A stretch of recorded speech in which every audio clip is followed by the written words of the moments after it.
Salut. Bon, je sais pas du tout comment commencer cette vidéo, donc autant commencer comme ça, j'ai envie de dire. Donc voilà, première vidéo sur cette chaîne qui vient tout simplement, qui est faite chez moi de 1 et de 2 qui n'est pas un vlog. Donc pour ceux qui ne savent pas, je viens de revenir d'Orlando, enfin il y a quand même une semaine, mais du coup, vous avez été plusieurs sur les réseaux sociaux à me demander des petits tips, des astuces, etc. pour mon voyage à Orlando, vous donner un peu aussi un retour d'expérience, etc. Et donc j'ai bossé, j'ai une feuille plein de questions que vous m'avez posées, et surtout, je vais aussi un peu vous indiquer les petits tips et les petits trucs que j'ai utilisés pour mon voyage à Orlando. Je me dis que ça pourra servir à certains, et même pour d'autres qui se posent la question, est-ce que je ferai un voyage à Orlando ou non? Peut-être que ça vous indiquera un peu mieux ce qu'il y a à faire à Orlando, et peut-être, enfin, ou même juste à Disney World, ou même tout simplement ce que vous avez envie de faire, combien vous devriez budgéter, etc. Enfin bref, voilà une petite vidéo chill, juste où je vous parle un peu de mon voyage et des petites astuces que j'ai en magasin, entre guillemets. Et surtout, je vais répondre du coup aux questions que vous m'avez posées via la plateforme que j'avais mis en ligne. Et donc voilà, c'est parti. Donc pour ceux qui se demandent Orlando, où est-ce que c'est tout simplement en Floride, aux États-Unis. C'est une ville qui est tout simplement surnommée la capitale mondiale du parc d'attractions pour la simple et bonne raison qu'on y retrouve Disney, Universal et d'autres parcs d'attractions. Donc il y a SeaWorld, il y en a d'autres également mais que j'ai pas visité, donc je ne vais pas commencer à vous faire la liste complète. Pour le coup, c'est quand même assez compact. Enfin, moi, je me rappelle que pour aller de l'aéroport à Universal, il m'a fallu à peu près 20 minutes. Pour aller d'Universal à Disney, il m'a fallu même pas 20 minutes. Franchement, en 15 minutes, c'était réglé. Et pour retourner, en revanche, là, il y avait de nouveau 20 minutes. Mais voilà, donc franchement, vous pouvez vous débrouiller vraiment sur tout votre séjour avec des Uber ou des taxis.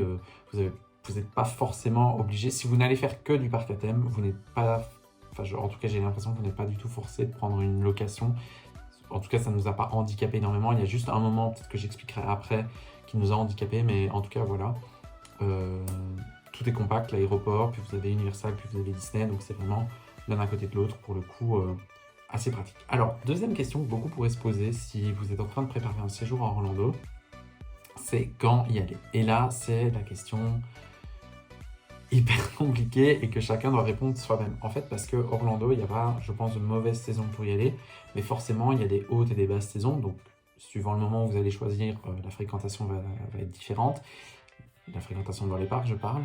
Et surtout, il y a des événements. C'est-à-dire, si vous y allez de mi-août à octobre, enfin fin octobre, vous aurez les saisons d'Halloween, donc que ce soit à Universal ou à Disney. Si vous y allez en revanche à partir de novembre jusque fin décembre, vous aurez les saisons de Noël. Tout ça, il faut rajouter les festivals à Epcot, il faut rajouter potentiellement différents événements comme Mardi Gras à Universal. Donc, suivant ce que vous avez envie de faire chez Disney ou chez Universal, il faut choisir un moment de l'année, forcément. Et donc, mécaniquement, votre organisation, votre façon de travailler le séjour va être complètement différente. Je vous donne un exemple qui est le mien. Moi, et plutôt ma famille, parce que du coup c'était un voyage familial, on était 6. Donc c'était extrêmement compliqué de trouver un moment précis pour partir. Le seul moment qui est tombé, c'était fin juillet. Voilà. Alors, c'était pas forcément la date qui m'enchantait le plus, mais c'était le seul moment où on avait congé, donc on est parti là-dessus. Et à partir du moment où j'ai su le moment où je partais, j'ai pu un peu mieux travailler le voyage. Je vous explique. Par exemple, juillet, je savais que c'était des fortes chaleurs et je savais que c'était une fréquentation quand même élevée. En tout cas, j'avais ces deux points-là. Et donc, à partir de ce moment-là, j'ai pris des décisions sur quand y aller. Voilà, à partir du moment où j'ai su, j'ai pu répondre à ma question suivante, qui est tout simplement combien de temps. Je pense que c'est après le combien ça coûte. C'est la deuxième question qu'on m'a posée le plus, c'est combien de temps partir. Alors, c'est très compliqué parce que ça dépend de vos moyens et ça dépend de ce que vous cherchez. Je vous redonne mon exemple pour le coup, mais nous, donc, ce qu'on voulait, c'était découvrir Universal et Disney. Et clairement, en une semaine, c'était très très compliqué, surtout à cette période-là de l'année. Ça voulait dire courir, entre guillemets, courir entre les attractions. Ça voulait dire vraiment se dépêcher sur tout, voire potentiellement rater des trucs.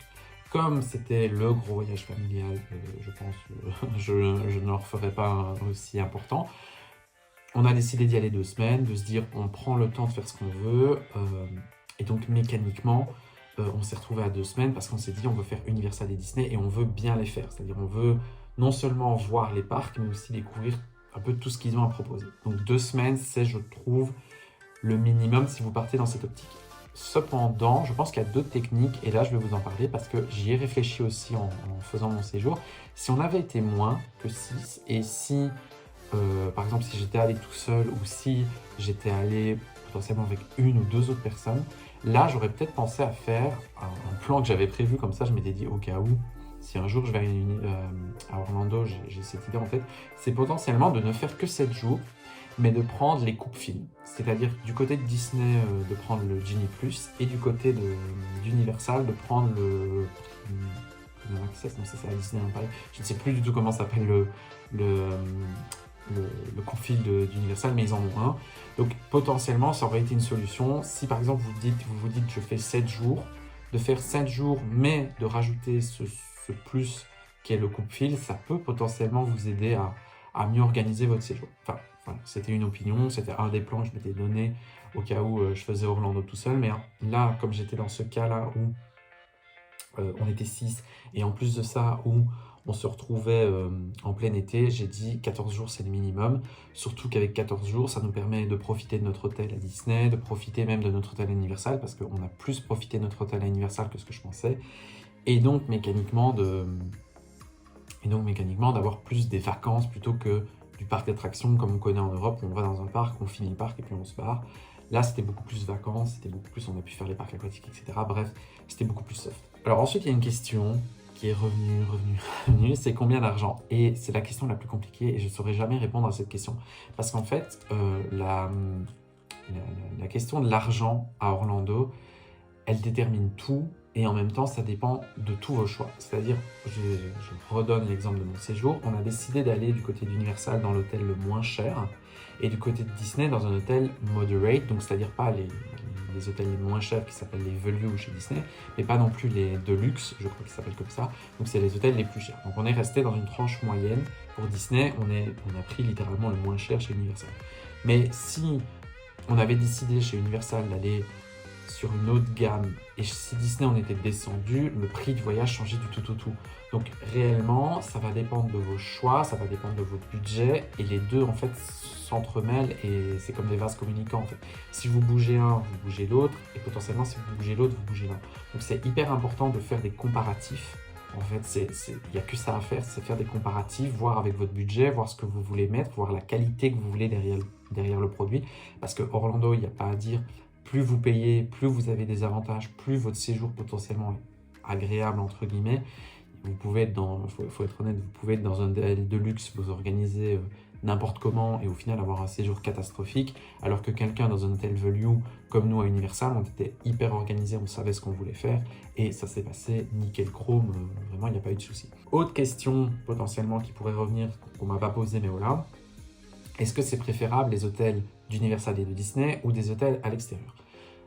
Alors, j'avais regardé, du côté de Disney, j'avais des consignes claires de ma famille qui étaient, ils voulaient rester chez Disney. Donc chez Disney, j'ai pas du tout regardé à l'extérieur. En fonction de ce que vous cherchez, forcément, l'hôtel à l'extérieur de chez Disney va vous intéresser ou non. Je vous donne un exemple. Les avantages de chez Disney, ils sont fins, c'est-à-dire ils sont de moins en moins intéressants, mais ils sont quand même intéressants sur certains points, notamment les fameuses 30 minutes d'avance. Donc si vous êtes chez Disney, vous avez 30 minutes à l'ouverture des parcs en plus. Donc vous pouvez venir 30 minutes avant tout le monde et vous avez de nombreuses attractions ouvertes. Je vous le dis honnêtement, ça nous a sauvés pour Pandora et ça nous a sauvés pour faire le train de cette nain à Magic Kingdom. Si vous êtes quand même sur du court séjour, je vous recommanderais, même si vous êtes sur de l'économique, d'aller dans un hôtel Disney parce que les avantages sont tellement importants pour un court séjour. Voilà. Sur un long séjour, je me dis, si vous faites un hôtel Disney et que vous vous dites, je vais aller dans un hôtel plus haut de gamme pour la fin de mes vacances, potentiellement, ça peut être aussi un scénario intéressant. Du coup, du côté de l'Universal, j'avais regardé un petit peu à l'extérieur parce que je me dis, est-ce que finalement les hôtels à l'extérieur d'Universal ne sont pas plus intéressants? En fait, Universal a un énorme problème, c'est que c'est pas du tout un resort comme Disney qui est entre guillemets fermé dans sa bulle, c'est-à-dire vous sortez d'Universal, vous êtes dans une ville. Donc mécaniquement, les hôtels aux alentours sont extrêmement compétitifs. Donc les hôtels d'Universal, j'ai trouvé, sont compétitifs. J'ai payé beaucoup moins cher l'hôtel le moins cher d'Universal que ce que j'aurais payé chez Disney. Et les avantages sont tout aussi importants, voire même plus importants que chez Disney. Donc grosso modo, j'ai pas du tout hésité, j'ai dit on va directement chez Universal. Surtout que chez Universal, on restait peu de temps. Et donc perdre quelques heures de transit en se disant à tel jour, le jour où on arrive, le lendemain matin, on doit aller chez Universal, aller chercher les tickets, etc. Nanana. Même si on avait les tickets, mais aller chercher la chambre, etc. Perdre du temps sur notre première journée à Universal. J'ai dit, on est déjà là que 2 jours et demi pour faire 3 parcs, ça me paraissait déjà trop court. Donc j'ai dit tout simplement, on commence directement chez Universal parce que le temps qu'on va perdre finalement, on va le gagner en prix. Enfin, vous avez compris ce que je voulais. Alors ensuite, je vais passer, petite FAQ, je vais passer tout simplement à des questions que les gens m'ont posées du coup sur la plateforme que j'avais mis, où c'était les fameuses questions anonymes, où vous pouviez me poser des petites questions en mode, soit sur mon séjour, soit sur tout simplement des astuces à avoir à Orlando. Donc première question, est-ce que les prix à Orlando sont plus élevés qu'à Paris? Donc je comprends à Disney World et à Disneyland Paris, ou de manière générale dans les parcs à thème à Orlando. Bizarrement, oui, les prix sont plus élevés. Maintenant, les prestations sont plus élevées aussi, c'est-à-dire que vous payez vos tickets parcs plus cher, je crois, mais dans notre cas, on avait 4 parcs à thème plus les parcs aquatiques, donc c'est pas comparable en fait. En termes de tickets d'entrée, en termes d'hôtel, je dirais que c'est plus cher qu'à Paris. Comme c'est aux États-Unis, vu qu'ils ont un plus fort pouvoir d'achat, en fait, c'est très compliqué de dire si c'est plus cher ou non. En revanche, et ça, je peux vous le dire, sur le food, donc la nourriture, que ce soit à Universal ou à Disney World, la nourriture est généralement soit au même prix, soit dans certains moments moins cher qu'à Disneyland Paris, et l'offre food est clairement meilleure qu'à Disneyland Paris. Ça, c'est, je trouve, le gros point positif de Disney World. C'est l'offre food qui est... Je ne sais même pas comment vous décrire l'offre food de Disney World, qui est insane. Et les gens m'ont dit, si tu as adoré l'offre food de Disney World, tu vas adorer Disneyland Resort. C'est pour ça que je guette un petit peu pour le voyage à Disneyland Resort. Mais juste l'offre food, quoi. Vous avez de tout tout le temps. C'est-à-dire, vous n'avez pas à 21h, alors que le parc ferme à 23, vous allez voir pour un resto, il n'y en a plus. Non, ça n'arrive pas à Disney World. Vous avez de la nourriture tout le temps. Vous avez plein de choix aussi, c'est très diversifié. Vous avez des burgers, forcément, vous avez des hot dogs, mais vous avez aussi des plats un peu plus spécifiques. Si vous allez dans la zone Pandora, si vous allez dans la zone Star Wars mécaniquement, les plats vont être différents. Même à Universal, Universal est en dessous de Disney World, clairement en termes de food, mais même à Universal, l'offre food est très diversifiée, j'ai trouvé, et très intéressante aussi. Enfin, après, on a beaucoup mangé à l'hôtel pour le coup, et dans les landes Harry Potter, mais en tout cas l'offre clairement était diversifiée par rapport à ce que je connais à Disneyland. Alors ensuite une question sur les avions. Alors je sais pas si je suis le mieux placé pour les avions parce que moi j'avais des consignes claires aussi de ma famille, donc comme pour Disney World et Universal, j'avais des consignes de ma famille et ils m'ont demandé très clairement le moins d'escales possible, et si possible d'arriver tout de suite à Orlando. Donc je me suis retrouvé dans une situation où je devais trouver des vols depuis l'Europe jusqu'à Orlando. C'est-à-dire s'il devait y avoir une escale, il me disait on préfère l'avoir en Europe. Donc j'ai cherché. Il y avait plusieurs opportunités depuis le Royaume-Uni et il y en avait une depuis l'Allemagne. Donc ce qu'on a fait, je vais vous raconter un peu toute l'épopée. Donc ce qu'on a fait, c'est que j'avais présélectionné 2 vols. Un vol Bruxelles, donc moi je partais de Bruxelles. Enfin, après j'avais regardé les aéroports aux alentours de Bruxelles, c'était la même chose. J'avais regardé Düsseldorf, j'avais regardé Luxembourg, j'avais regardé Amsterdam, j'avais regardé Paris, c'était à chaque fois la même chose, c'était une escale aux États-Unis. La seule autre proposition que j'avais des sites web, c'était soit Bruxelles, Dublin, Orlando, soit Bruxelles, Francfort, Orlando. Suite à ça, je suis allé en agence de voyage, une agence de voyage belge qui s'appelle Connexion, et je leur ai demandé qu'est-ce que vous nous conseillez, est-ce que vous avez une compagnie ou autre, parce qu'on hésite entre ces 2 compagnies. Ils nous ont dit clairement, si vous devez prendre une compagnie, prenez Lufthansa, puisque c'était Lufthansa qui opérait le vol Bruxelles, Francfort, Orlando, et ils nous ont dit préférez Lufthansa parce qu'on était post-pandémie, ils ne savaient pas trop s'ils pouvaient faire confiance à la compagnie irlandaise en termes de finances, etc., parce qu'on venait de sortir de la pandémie, mais bref, ils nous ont dit allez sur ce vol-là. En tout cas, nous on a les bons retours de Lufthansa, donc préférez ce vol-là. Du coup, on a pris ce vol-là, donc le vol qu'on a pris, c'était un Bruxelles, Francfort, Orlando, et on est arrivé à Orlando et on a eu du coup l'immigration américaine à Orlando directement, et honnêtement ça a été super rapide, c'est-à-dire que Même si on a pris un peu de temps pour retrouver nos valises et tout, on est arrivé, on n'a même pas attendu, on a attendu même pas 10 minutes et on est passé. Donc en fait, quand vous allez aux États-Unis, ne l'oubliez pas, vous devez passer par l'immigration. Et donc l'immigration, c'est quoi? C'est quelqu'un qui vous check et qui vous dit, il vous pose des questions pour savoir que ce que vous avez rempli sur votre ESTA correspond bien à ce que vous venez faire. Et généralement, ça prend quelques minutes et après, voilà, vous pouvez repartir. C'était super rapide, l'agent était sympa, on va dire ça comme ça. C'était assez bizarre parce que beaucoup de gens m'avaient parlé de l'immigration aux États-Unis comme quelque chose où les gens n'étaient pas du tout sympas. La personne qui nous a accueillis était vraiment, je ne vais pas dire chaleureuse, mais, parce que ce n'était pas le cas, mais voilà, elle n'était pas désagréable. Donc ça, c'est ça. Voilà, juste pour que vous sachiez, du coup, j'ai eu une plutôt bonne expérience avec l'immigration à l'aéroport d'Orlando. Pour les compagnies, du coup c'était comme compagnie, c'était Lufthansa, et sauf qu'il y a eu un petit twist, c'est que personne ne nous l'avait dit, et je pense que l'agence de voyage n'était même pas au courant. Le vol entre Francfort et Orlando, ça n'était pas Lufthansa, c'était Discover Wings. Non, Eurowings Discover, c'est ça.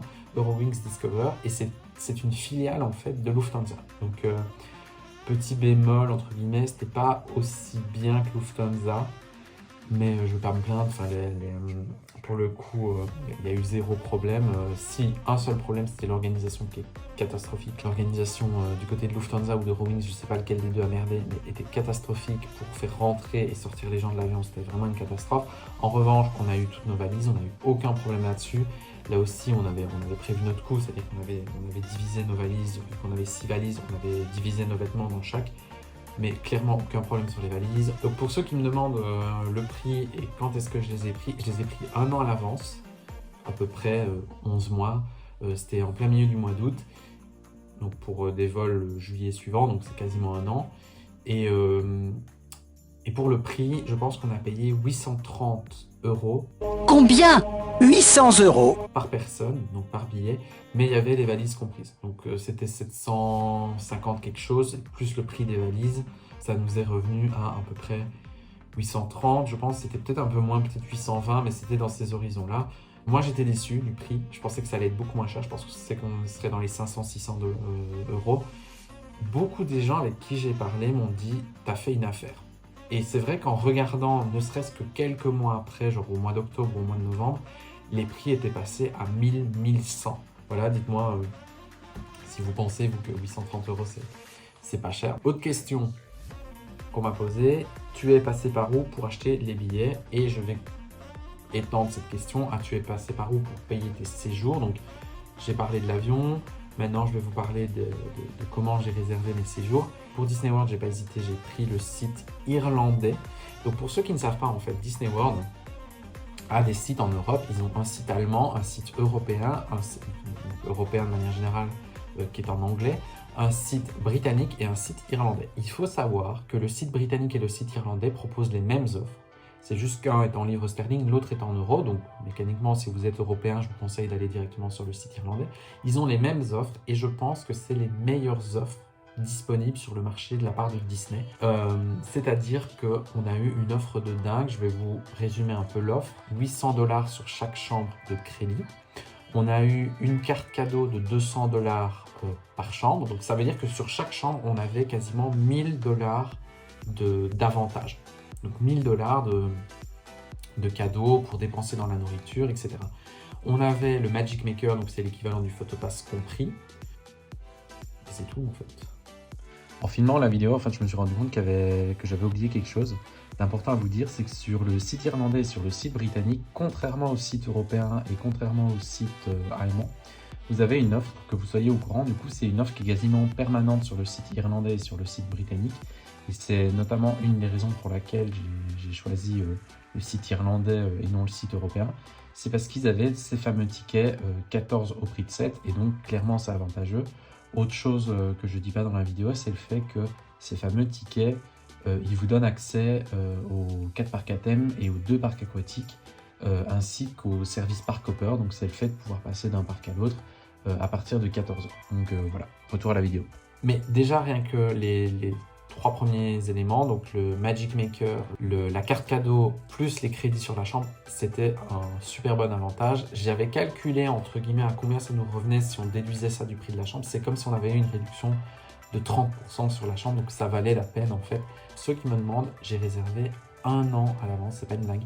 J'ai réservé 1 an à l'avance pour le séjour à Disney. Pareil pour Universal. Universal, j'ai réservé quasiment 1 an à l'avance aussi.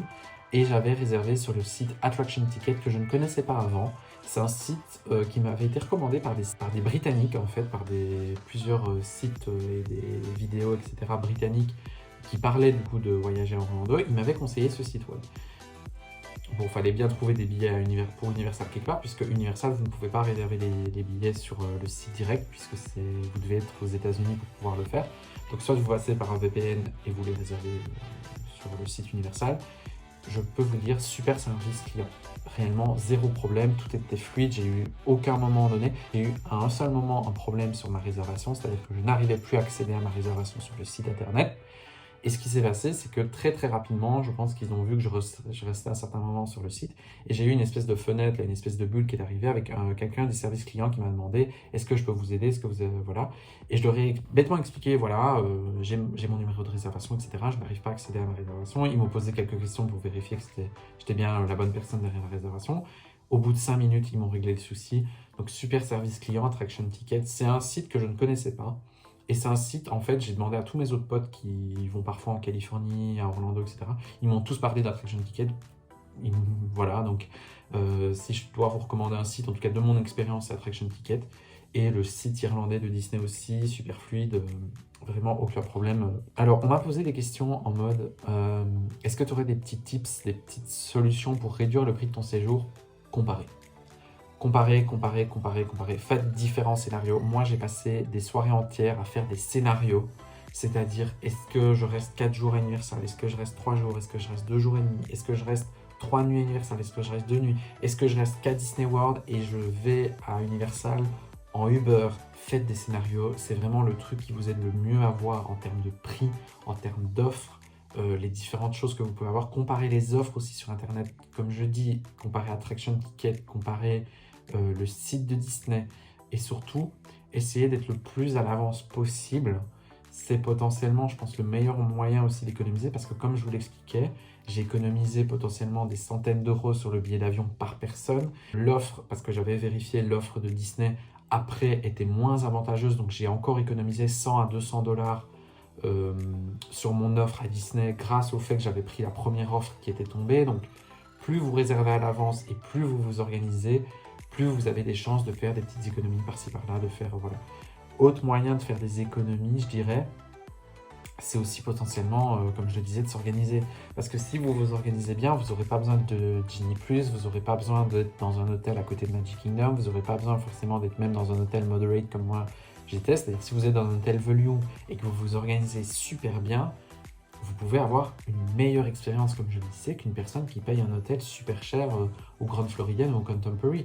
Réellement, l'organisation, je pense, c'est la clé dans les parcs Disney et même Universal. Vous organisez, comparez les prix, s'y prendre à l'avant. Je pense que c'est les meilleurs tips que je puisse vous donner en fait pour un séjour en Orlando. On m'a posé une question, est-ce que tu avais un budget merch? J'avais pas de budget merch. Petite réflexion comme ça, bêtement comme ça. Je suis arrivé dans la boutique merch de mon hôtel, donc qui proposait genre même pas 1% de ce que Disney World peut proposer. J'étais comme un dingue. J'ai trouvé que le merch était très intéressant à Walt Disney World, beaucoup plus qu'à Paris. Même si, je vais être honnête, j'ai été assez déçu parce qu'il n'y avait pas énormément de merch avec Walt Disney World dessus. Alors, sur mon t-shirt, je sais pas si on voit. Ouais, voilà. Sur mon t-shirt, on le voit, donc il y a Walt Disney World dessus. C'est un des rares trucs où j'ai vraiment trouvé Walt Disney World et où c'était pas trop dégueu dessus. Voilà, j'étais assez déçu de ça. Il n'y avait pas énormément de produits Walt Disney World, mais j'ai trouvé que de manière globale, le merch était plus intéressant à Disney World. Et donc voilà, c'était un petit peu ma vidéo FAQ, un peu pour vous parler d'Orlando et de Disney World. J'espère que ça pourra en aider certains. J'espère que certains de mes conseils pourront potentiellement aider certains à organiser un voyage, aider certains à même recalibrer leur voyage. Si vous avez un voyage en Orlando de prévu et que vous vous dites « Ah, je vais aller voir sur ce site web là », j'espère que ça vous a aidé du coup. Juste pour vous dire que Orlando, c'est une expérience quand même assez dingue en soi. Ça coûte cher, faut être honnête, c'est une expérience qui coûte cher. Mais c'est une expérience, je trouve, quand on est fan de Disney ou même de parcs à thème, c'est quelque chose à faire dans sa vie parce que ça mérite clairement le nom de capitale mondiale du parc à thème. Clairement, Universal m'a mis une claque. Clairement, Disney m'a quand même mis une claque parce que Disney World, c'est énorme, c'est vraiment une expérience en soi. Et je recommanderais vraiment à n'importe quel fan Disney qui en a les moyens, du coup, de se dire au moins une fois dans sa vie d'aller à Disney World et potentiellement de faire Universal, vu qu'on n'en a pas en Europe. Et même s'il y a des gens qui se disent « Ah, mais moi, je vais aller à Orlando juste pour Universal », ça perd un peu de sa substance parce que je trouve que les deux se complètent bien et de faire les deux, ça permet d'avoir une meilleure perspective sur ce qu'on a nous en Europe en termes de parc à thème et de parc d'attractions. C'est-à-dire si vous faites Disneyland Paris, vous n'avez pas la même expérience que Disney World. En revanche, si vous faites Disney World, vous verrez vraiment ce que c'est un resort Disney à l'américaine, même si j'ai cru comprendre que ça avait largement baissé en termes de qualité de prestations, etc. C'est quand même une sacrée bonne expérience. Et du côté d'Universal aussi, même s'il y a beaucoup de points négatifs du côté d'Universal ou de Disney, voilà, il y a encore énormément de points positifs et voilà. Voilà, donc je ne sais pas quoi rajouter d'autre, donc tchuss tchuss.